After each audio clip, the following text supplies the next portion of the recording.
இன்றைய நாட்களில் மிகவும் பேசு பொருளாக இருக்கிற ஒரு விடயம்தான் திஹாரிய ஈமானி அரபு கல்லூரியினுடைய பட்டமளிப்பு விழா. அந்த பட்டமளிப்பு விழா பேசு பொருளாக இருக்குதோ இல்லையோ, அந்த விழாவுக்கு நாமல் ராஜபக்ஷ வந்தது தான் மிக பெரும் பேசு பொருளாகி, குறிப்பாக முஸ்லிம் சமூகத்திலே இது ஒரு சர்ச்சையான ஒரு விடயமாக பார்க்கப்படுகிறது. ஏன் நாமல் ராஜபக்ஷவை இந்த நிகழ்வுக்கு அழைக்க வேண்டும் என்பது குறித்து பலதரப்பட்ட விமர்சனங்கள், வாத பிரதிவாதங்கள் ஆதரவாகவும் எதிராகவும் சமூக வலைத்தளங்களிலே சென்று கொண்டிருக்கு. நீங்கள் அதை பார்த்திருப்பீர்கள் நான் நினைக்கிறேன்.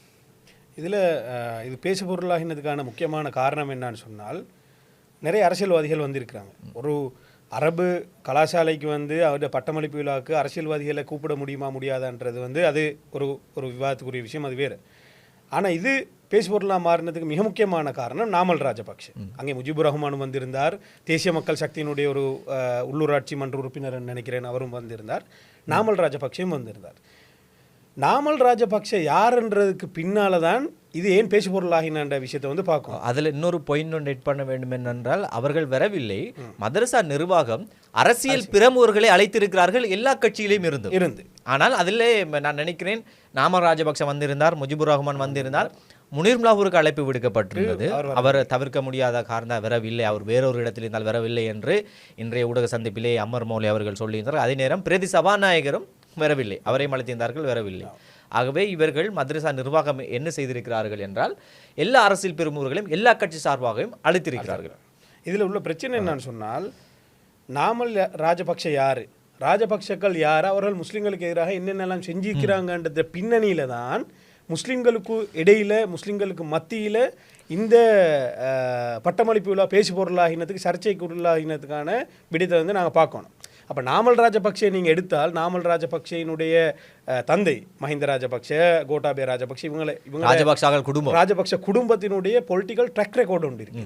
அதாவது இனவாதத்தை மையப்படுத்திய அரசியல் தான் அவங்களோட அடிநாதம், அரசியல் அடிநாதம். ஆகவே அதோட ஒரு இளவரசராக இருக்கக்கூடிய நாமல் ராஜபக்ஷ, அல்லது அந்த அரசாங்கத்தினுடைய பங்காளியாக இருந்த நாமல் ராஜபக்ஷ அமைச்சரவையில் இருந்திருக்கிறார், பாராளுமன்ற உறுப்பினராக இருந்திருக்கிறார். அது முக்கியமாக சொன்னால், இன்னும் சொல்ல போனால், அரபு கலாசாலைகளை தீவிரவாதிகளை உருவாக்கும் பயிற்சி நிலையங்களாக சித்தரித்த, அரபு கலாசாலைகளை மூட வேண்டும் என்று சித்தரித்த ஒருவரை, அவ்வாறான ஒரு கடைந்தெடுத்த இனவாதியை ஒரு அரபு கலாசாலையினுடைய பட்டமளிப்பு விழாவுக்கு கூப்பிட்டு இருக்கிறார்கள். நான் சில இடங்களில் கண்டேன். அப்போ முஜிபுர் ரஹ்மான் வந்திருக்கிறார், நாமல் ராஜபக்ஷ வந்ததை மட்டும் சர்ச்சைக்குரியதாக பார்க்குறாங்க. முஜிபுர் ரஹ்மான் சம்பந்தமான வேறு விமர்சனங்கள் இருக்கும். அவர் கடந்த காலங்களிலே, அண்மைய காலங்களிலே அவருடைய கருத்துக்கள் பொதுமக்கள் மத்தியிலே சம்பந்தமான நிறைய விமர்சனங்கள். ஆனால் ஒரு நாளும் முஜிபுர் ரஹ்மானையும் நாமல் ராஜபக்சையும் சமப்படுத்த முடியாது. அதனை நாங்கள் சரியாக புரிஞ்சுக்கொள்ளணும். முஜிபுர் ரஹ்மான் வேற, நாமல் ராஜபக்ஷ வேற. ஆகவே நாமல் ராஜபக்சையினுடைய இந்த ட்ராக் ரெக்கார்டும் அவருடைய இனவாத பின்னணியும், இன்னமும் அந்த இனவாதத்தை கைவிடாமல் செய்கிற அரசியலும் தான் மக்கள் மத்தியிலே பலத்த விமர்சனத்துக்கு கொண்டு இந்த மாதிரியான ஒரு ஆளையா நீங்கள் அரபு கலாசாலையுடைய பட்டமளிப்பு விழா கொண்டு வரும். அடுத்தது தென்பகுதி சிங்கள மக்கள் நிராகரிக்க மிக முக்கியமான தேசிய பட்டியல் மூலமாக வந்திருக்கிறார். மிக முக்கியமான விஷயம் நீங்கள் சொன்னது என்னன்னு சொன்னால், இதே கோட்டாபே ராஜபக்சேனுடைய காலத்தில் இது நடந்திருந்தால், அதாவது 2020-21 நடந்திருந்தால் ஓரளவு சொல்ல முடியும். இப்புள்ள நாட்டினுடைய சூழல் அடிப்படையிலே எதுவும் செய்ய முடியாத நிலைமை, கட்டாயம் அவரை இன்வைட் பண்ணி தான் ஆகணும். இது பெரும்பான்மை சிங்கள மக்கள் அவரை நிராகரித்து, அதாவது எங்களை விட மிக மோசமாக நாமல் ராஜபக்சையும் ராஜபக்சேக்களுடைய குடும்பத்தையும் விமர்சித்து அவர்களை சிறையில் அடைக்க வேண்டும் என்று கோரிக்கை விடுத்து கொண்டிருக்கிற நேரத்தில் தான் முஸ்லீம் சமுதாயம் இப்படி செஞ்சது சிங்கள மக்கள் மத்தியிலையும் கூட நிறைய விமர்சனங்கள் உருவாக்கிக்குது. அதாவது சிங்கள சமூகம் இப்போ இப்படியான ஒரு ஸ்டேட்டுக்கு போயிருக்காங்கன்னு சொன்னால் அதுக்கு 2 உதாரணங்களை நான் சொல்கிறேன். ஒன்று பாராளுமன்றத்தில் தொடர் லக்மாலி ஹேமச்சந்திரா அவங்க பாராளுமன்ற உறுப்பினர் ஒரு பேச்சு ஒன்று பேசியிருந்தார். அது சமூக வலைதளங்களையும் பரவலாக பேசப்பட்ட, பகிரப்பட்ட ஒரு வீடியோ இருந்தது. அந்த வீடியோவில் அவங்க கேட்குற கேள்வி என்னன்னு சொன்னால், தங்களை சிங்கள மக்கள், கிராமத்தில் இருக்கிற சிங்கள அம்மாக்களையும் சிங்கள அப்பாக்களையுமே பிரதிநிதித்துவப்படுத்துகின்றவர்களாக, சிங்கள பௌத்த தேரர்களை பிரதிநிதித்துவப்படுத்துவர்களாக தன்னை காட்டிக்கொள்ள நாமல் ராஜபக்ஷ மற்றும் அந்த கட்சியினர் முனைவதாகவும், அப்படியான இனவாத கருத்துடைய நாமல் ராஜபக்ஷ மற்றும் அந்த கட்சியினோடு அவர்கள் முன்வைக்கின்ற சிங்கள பௌத்த வேல்யூஸ் உண்மையாக கிராமத்தில் உள்ள சிங்கள மக்களுடைய கருத்து அல்ல, இவர்கள்தான் இனவாதிகள், மக்கள் அல்ல என்று வேறு பிரித்து இந்த நாமல் ராஜபக்ஷ குழுவினர் இந்த குழுவினரைத்தான் தெற்கில் உள்ள சிங்கள மக்கள் நிராகரித்திருக்கிறார்கள். எப்படி நிராகரித்திருக்கிறார்கள் என்று சொல்லி சொன்னால், அவர்களுக்கு தைரியம் இல்லை.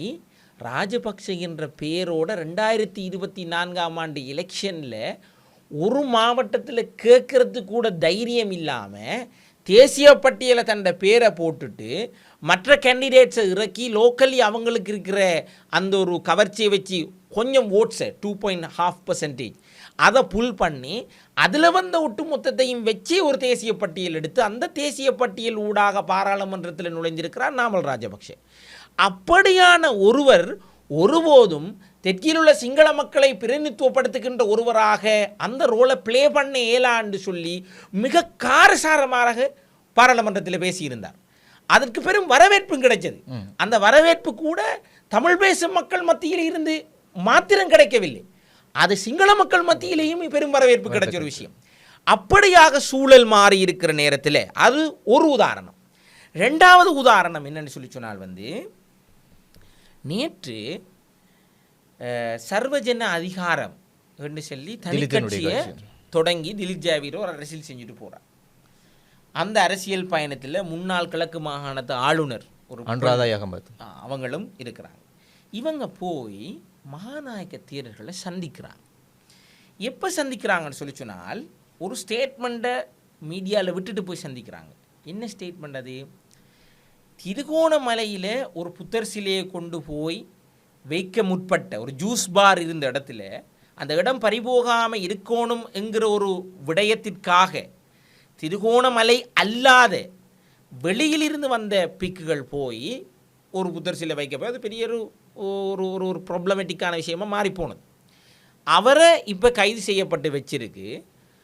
அவருக்கு பிணை கிடைக்குதில்லை என்கிற பாயிண்ட்டை பேஸ் பண்ணி சிங்கள பௌத்த மக்களுடைய இனவாத மதவாத உணர்வுகளை தூண்டுற ஒரு அடிப்படையிலான அரசியலை முன்னெடுக்கிறதுக்காக வேண்டி பிக்குகளை ஒன்றிணைத்து நாங்கள் ஒரு அரசுக்கு எதிர்ப்பை உருவாக்கணுங்கிறதுக்காக வேண்டி அதனுடைய ஒரு முதற்கட்டமாக அவங்க போய் மகாநாயக்க தேர்களை சந்திக்கிறாங்க. சந்தித்து இந்த திருகோணமலை விவகாரத்தை பற்றி பேச தொடங்குகிற நேரத்திலே நான் பார்த்தேன், என்ன சொல்கிற டிவி சேனல்ஸ்லேயே வந்துச்சு அந்த வீடியோ. சட்டத்துக்கு கீழே எல்லாரும் உண்டு தான். அவர் அந்த விடயத்தில் தவறு செஞ்சிருக்கிறாரா இல்லையாங்கிறத நீதிமன்றம் தான் தீர்மானிக்கணும் என்ற பெர்ஸ்பெக்டிவில் இவங்க எதிர்பார்த்த அந்த இனவாத மதவாத உணர்வு சார்ந்த லைனில் மகாநாயக்க தேரர்களை பேசல. நாங்கள் இருக்கிற கண்டெக்ஸ்ட்டை புரிஞ்சு கொள்ளணும்.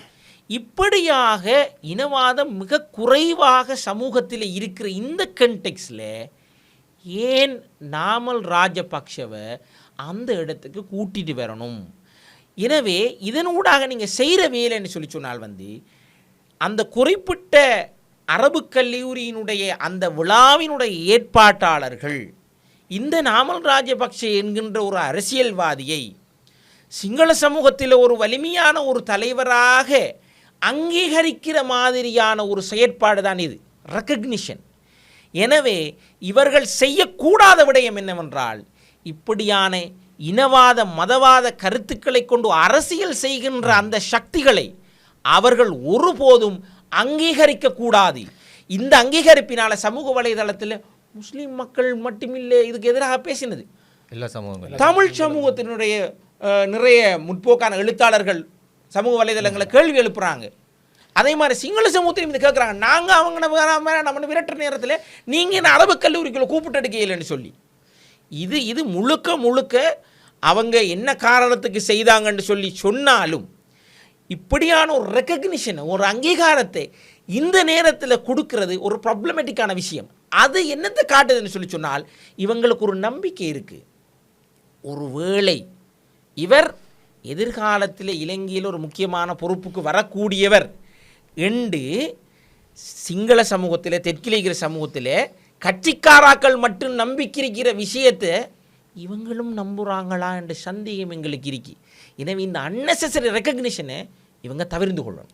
இப்போ நீங்கள் சொல்வது போல் பேசுகின்றது போல் பார்க்கும்போது இவர்கள் அவர் அங்கீகாரம் ஒன்று வழங்குகிறார்கள் என்பது குறித்து பேசியிருக்கிறார். ஆனால் இன்று ஊடக சந்திப்பை அமர் மௌலி அவர்கள் இது குறித்து அவர் விசேட ஊடக சந்திப்பை நடத்தியிருந்தார். அவர் சொல்லுகின்ற ஒரு விடயம்தான், நாங்கள் அரசியல் தேவைக்காகவும் அரசியல் லாபம் தேடுவதற்காகவும் நாங்கள் அவர்களை அழைக்கவில்லை, நாங்கள் எல்லா அரசியல் பெருமர்களை அழைத்தோம். ஆனால் யார் எங்களுக்கு எதிரியாக இருக்கிறார்களோ அவர்களுக்கு எங்களுடைய இஸ்லாமிய மார்க்கத்தை அவர்களுக்கு எத்தி வைப்போம், அதுதான் எங்களுடைய ஒரே நோக்கமாக இருக்கிறது என்பது குறித்தானே பேசியிருந்தார். அவர் இந்த விஷயத்தை இஸ்லாமிய மார்க்கத்தினுடைய அழைப்பு பணியினுடைய ஒரு அங்கமாக இந்த விடயத்தை செய்ததாகத்தான் அவங்க இப்போ ரிப்ளை பண்ண வராங்க. எனக்கு அப்படி தெரியல. என்னன்னு சொன்னால் தாவா என்று சொல்கிற விஷயம் இருக்குது தானே, அது நீங்கள் நெதன்யாவையும் கூப்பிட்டு தாவா செய்யலாம், பிரச்சனை இல்லை, அது உங்களோட விருப்பம், அதுக்கு அல்லாஹ் இதாயத்தை கொடுத்த வர விஷயம். ஆனால் தவா செய்கிறது இப்படி ஒரு பட்டமளிப்பு விழாவை தனிப்பட்ட ரீதியாக நீங்கள் செய்யலாம், அவரை சந்திக்கலாம், அவருக்கு அல்லாஹ்வுடைய கலாமான குர்ஆனை நீங்கள் பரிசளிக்கலாம். நபிகளாருடைய என்ன சொல்கிற போதனைகளை அவருக்கு ஒரு புத்தகமாக பரிசளிக்கலாம், அவருக்கு இப்படி நிறைய வித்தியாசமாக தான் தௌவா செய்யணும். அந்த இடத்துல அவர் கூப்பிட்டு கொடுத்தது என்ன பொறுத்தவரையும் தௌவாவை விட அது ஒரு அங்கீகாரம், அது ஒரு அனாவசியமான விஷயம். இந்த கண்டெக்ஸ்ட்ல இப்படியாக இனவாதம் குறைந்து இருக்கிற அரசியல் புரிதல்கள் அவர்களிடம் இல்லை என்று தான் தோன்றி. இப்போ அரசியல் சூழ்நிலை, இந்த நாட்டினுடைய அரசியல் கலாச்சாரம் மாறுகிற இந்த அரசியல் சூழ்நிலை அவர்கள் புரிந்து கொள்ளவில்லை நினைக்கிறேன். டிஸ்கஸ் பண்ணியிருப்பார்கள். இல்லை, அதில் ரெண்டு விஷயம் சொல்லலாம். ஒன்று நாசிக் சொன்ன மாதிரி, அதாவது முஸ்லீம் சமூகம், சிறுபான்மை சமூகம், ஒட்டுமொத்த இந்த நாடும் புரிஞ்சு கொள்ள வேண்டிய விஷயம் என்னென்றால், அரசியல்வாதிகள் யாரையும் நீங்கள் இன்வைட் பண்ணுற ஒரு அவங்கள ஒரு கெஸ்ட்டாக கூப்பிடுற விஷயம் வேறு. ஆனால் இந்த இனவாத அடிப்படையில் அரசியல் செய்யக்கூடியாக்களையும் சாதாரண அரசியல்வாதிகளை, அரசியல் அவங்கள்ட்ட கொள்கை வேறுபாடுகள் இருக்கலாம், ஆனால் இந்த இனவாதம் செய்கிறாக்களை ரெண்டையும் வேறு பிரித்து அறிய தெரியணும். திலிஜாய் வீரவாக இருந்தாலும் நாமல் ராஜபக்சவாக இருந்தாலும் ஒரு பொது முடிவொன்றில் இருக்கணும் சமூகமும் இந்த நாடும். இந்த மாதிரியான அரசியல்வாதிகளுக்கான ரெக்கக்னிஷனை நாங்கள் கொடுக்குறல்ல. மற்ற அரசியல்வாதிகளை நாங்கள் இன்வைட் பண்ணுவோம். நீங்கள் சஜித் பிரேமதாஸ் இன்வைட் பண்ணலாம், நீங்கள் முஜிபுர் ரஹ்மான் இன்வைட் பண்ணலாம், முனீர் முலஃபர் இன்வைட் பண்ணலாம், நீங்கள் யாரையும் இன்வைட் பண்ணலாம், எந்த கட்சியில் உள்ளாரையும் நீங்கள் பிரமுறை கூப்பிடலாம். ஆனால் இந்த இனவாதிகளை கூப்பிடக்கூடாதுன்றதுக்கான நியாயமான காரணங்கள் இருக்கின்றன. அதன் அடிப்படையில் அவங்கள தவிர்த்து கொள்ளணும்ன்றது உண்டு. இரண்டாவது விஷயம் என்னான்னு சொன்னால், முஸ்லீம் சமூகம் எப்பயுமே சில இடங்களில் எதிர்காலத்தில் இவர் ஆட்சிக்கு வரலாம், ஆகவே நாங்கள் இப்போவே அவரோடு சமாதானமாக நாங்கள் போக வேண்டிய ஒரு சூழ்நிலை இருக்குது, இப்போவே துண்டை போட்டு வச்சுக்கொள்வோம். அந்த இறைவன் மேலே நம்பிக்கை உள்ள சமூகம் தானே முஸ்லீம் சமூகம். எங்களை காப்பாற்றுறது இறைவன் சொல்லி தானே நம்புகிற சமூகம். இவங்க இந்த அரசியல்வாதிகள் தான் காப்பாற்றுவாங்கன்னு நம்ப தேவையில்லை. நாங்கள் சில இடங்களில் கொள்கை ரீதியாக இருக்கணும், அவங்கள நாங்கள் தங்கி இல்லை. கோட்டாபய ராஜபக்ஷ வந்த நேரம் ஒட்டுமொத்த இந்த சிறுபான்மை சமூகமே இனி முடிஞ்சு நிறைய பேர் இந்த நாட்டிலேருந்து மைக்ரேட் ஆகினாங்க, இதுக்கு இல்லைண்டு. ஆனால் என்ன நடந்தது? 2 வருஷத்தில் எந்த சிங்கள மக்கள் பெரும்பான்மையாக கொண்டு வந்தாங்களோ அந்த மக்களாலே அடித்து விரட்டப்பட்டார். ஆகவே அரசியலில் எதுவும் நடக்கலாம். அதுக்காக எதிர்காலத்தில் என்ன நடக்கிறன்னு சொல்லி துண்டு போடக்கூடாது. எது சரி, எது அறம், எது நியாயம், எது நீதி அநீதின்னு பார்த்து தான் யாரையாவது இன்வைட் பண்ணுறனா முடிவெடுக்கணும். அதில் இந்த இடத்துல பெரிய ஒரு தவறு நடந்துச்சு. ஆனால் என்னை பொறுத்த வரைக்கும் அந்த அரசியலையும் ஆன்மீகத்தையும் தனித்தனியை வைத்து பார்க்க வேண்டிய, இரண்டை கலந்து விடக்கூடாது என்பது அப்படி தான் பார்க்க வேண்டிய இருக்கிறது நினைக்கிறேன். அதாவது ஆன்மீகத்துக்குள் அரசியலை சேர்க்கவே கூடாது. ஆன்மீக என்ன சொல்கிற ரிலீஜியஸ் வேல்யூஸ்ன்னு சில விஷயங்களுக்கு, ஆன்மீகத்தினுடைய சடங்கு சம்பிரதாயங்களை தாண்டின ஆன்மீகத்தினுடைய வேல்யூஸ் கொஞ்சம் இருக்கலாம். அந்த வேல்யூஸை நீங்கள் பொலிட்டிக்ஸில் யூஸ் பண்ணலாம். ஆனால் அந்த வேல்யூஸே இல்லாத ஆக்களை கொண்டு போய் நீங்கள் ரெக்கக்னைஸ் பண்ணுறது தான் இங்கே பிரச்சனை. அடுத்தபடி தான் இப்போ ரிஸ்வி முஃப்தியும் ஜமியத்துல் உலமாவுடைய தலைவர் ரிஸ்வி முஃப்தியும் அந்த நிகழ்வுக்கு அழைக்கப்பட்டு அவரும் விசேட அதிதியாக, பிரதம அதிதியாக நினைக்கிறேன், கெஸ்ட்டாக போயிருந்தார். அப்போ அவரும் அதை அங்கீகரிக்கிறார். அவர் சம்பந்தமாக நான் அவதானித்த ஒரே ஒரு என்ன சொல்கிற ஒரு ஸ்டேட்மெண்ட் ஜமியத்துல் உலமாவுடைய செக்ரட்டரி ஷேக் அர்க்கம் நூராமித் அவங்களோட ஒரு ஸ்டேட்மெண்ட் பார்த்தேன். அவர் சொல்கிறார், ஜமியத்துல் உலமாவுக்கு இந்த நிகழ்வினுடைய ஏற்பாடு விடயங்களில் அவங்க நேரடியாக தொடர்பு கொள்ளலை, தனிப்பட்ட ரீதியில் அவர் போயிருக்கிறார் என்ன மாதிரி ஒரு கன்செப்டை சொன்னார். ஆனால் எனக்கு இருக்கிற பிரச்சனைன்னு சொல்லிச்சுன்னா பப்ளிக் ரிலேஷன், பிஆர்ன்ற ஒரு விஷயம் இருக்குது. அதாவது நாம் ஒரு சமூகத்தில் ஒரு அங்கீகரிக்கப்படுற ஒரு பெரிய ஒரு இடத்துல இருக்கிற ஒரு பெரிய தலைவர், இப்போ நம்ம ஒரு பொது நிகழ்வுக்கு போகிறோம்னு சொல்லிச்சுன்னா அது வித்தியாசம். நாங்கள் எல்லா மதத்தாக்களையும் இன்வைட் பண்ணுற ஒரு அரசு நிகழ்வுக்கோ அல்லது ஈவன் தனியார் நிகழ்வாக இருந்தாலும் பொது நிகழ்வுக்கு போகிற நேரத்தில் எங்களால் அதை யார் வார என்ன வாரன்னு சொல்லி ஃபுல்லாக அந்த பிக்சர் எடுக்கிற கஷ்டமாக இருக்கும். ரிலேட்டிவ்லி அது கொஞ்சம் நியாயமான விஷயம். பட் ஸ்டில் அங்கேயும் யார் வாரா என்ன பேச போகிறாங்க, அவங்களோட எதிர்பார்ப்பு என்ன, இந்த அஜெண்டாக்கள் இந்த நிகழ்வு நடக்குதுங்கிறான ஒரு புரிதலோடு தான் அந்த நிகழ்வுக்கு போகணும். இந்த நிகழ்வு இஸ்லாமியர்கள் ஏற்பாடு செஞ்ச ஒரு இஸ்லாமிய அரபுக் கல்லூரியினுடைய பட்டமளிப்பு நிகழ்வில் இலங்கையில் இருக்கிற இஸ்லாமியர்களில் அதியுயர் சபை உலமா சபைங்கிற ஒரு சபையில் தலைவராக இருக்கிற ஒருத்தர் வந்து அந்த இடத்துக்கு யார் வருகிறார், எதற்காக வருகிறார், இந்த நிகழ்வு எதனை நோக்கி பயணிக்கிறது என்பது சம்பந்தமான முழு புரிதல், அது ஃபுல் பிக்சர் இல்லாமல் அந்த இடத்துல போயிருக்கிறாருன்னு சொன்னால் வந்து அது வந்து பிஆர், அவரை பிஆர் கடும் வீக்காக இருக்குன்னு பொருள் உண்டு. அப்படி இல்லை, அவர் தெரிஞ்சு தான் போயிருக்கார் என்றால் நீங்கள் சொல்கிற விட தான் அங்கீகரித்திருக்கிறார்கள். ஆனால் அவர்கள் சம்பந்தமே இல்லாமல் ஸ்டேட்மெண்ட் விட்டிருந்தார்கள். அதான் செக்மேட். ஒன்று செக்மேட் என்னன்னு சொல்லி சொன்னால் பிரச்சனை வேறு, அவர்கள் பிஆர் வீக் என்று ஒத்துக்கொள்ளணும். இல்லை பிஆர் வீக் இல்லை, நாங்கள் சரியாக தான் ஆரண்டு வாரன்னு தெரிஞ்சு தான் போயிருக்கீங்க, நியாயத்துக்காக தான் நாங்கள் போனோம், ஒரு நியாயத்தை முன்வைக்கலாம். ஆனால் அவங்க சொல்லணும். அது அப்படி சொல்லலைன்றால் சமூகமாக வரக்கூடிய ஒரு முடிவு என்னன்னு சொல்லிச்சினால் அப்போ இந்த அங்கீகரித்த விஷயத்தில் வந்து அவருக்கு முற்பாட்டு இருக்குன்னு சொல்லி